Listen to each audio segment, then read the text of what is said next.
Some monks and wise people believe that after a person dies, the soul still has signs.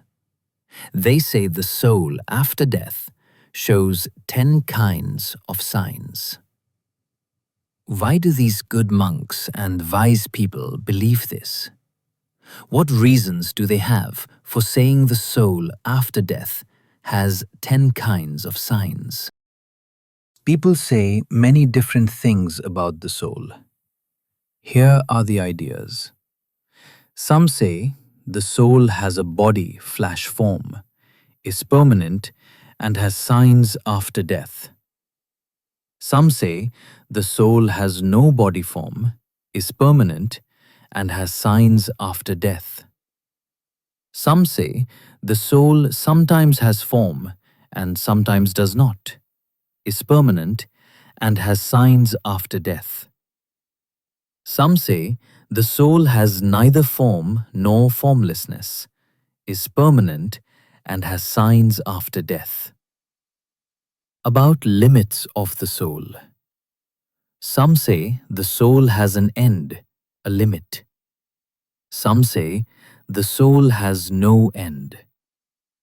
Some say the soul both has an end and does not have an end. Some say the soul neither has an end nor does not have an end.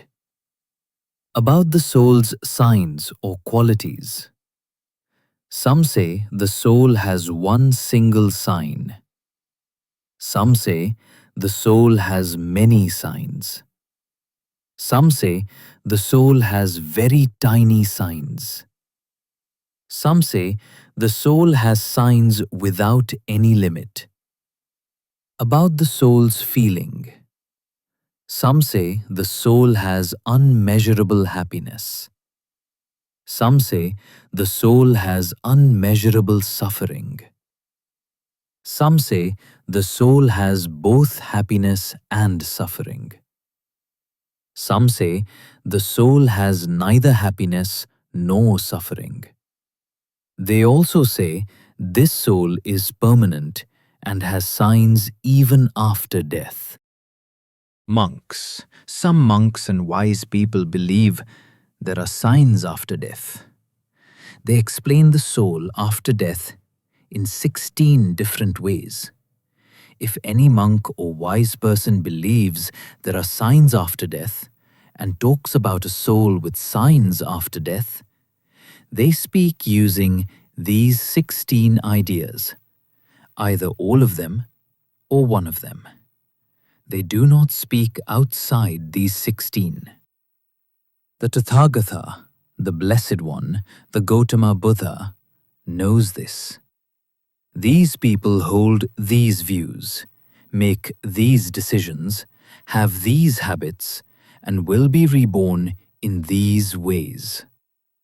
He knows this and more. But the Tathagatha does not decide these things with desire, anger, or confusion. Without those defilements, the Tathagatha, with his highest wisdom, has fully understood and ended all mental defilements. Monks.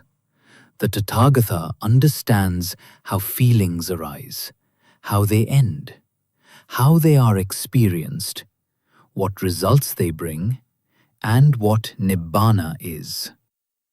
Knowing this, the Tathagatha is free from defilements. Monks. This Dhamma is deep, hard to see, hard to understand, peaceful, sweet, not known by arguments, very subtle, and to be understood by the wise. The Tathagatha knew this with his own highest wisdom and taught it. Because of this, when people praise the qualities of the Tathagatha, they speak well.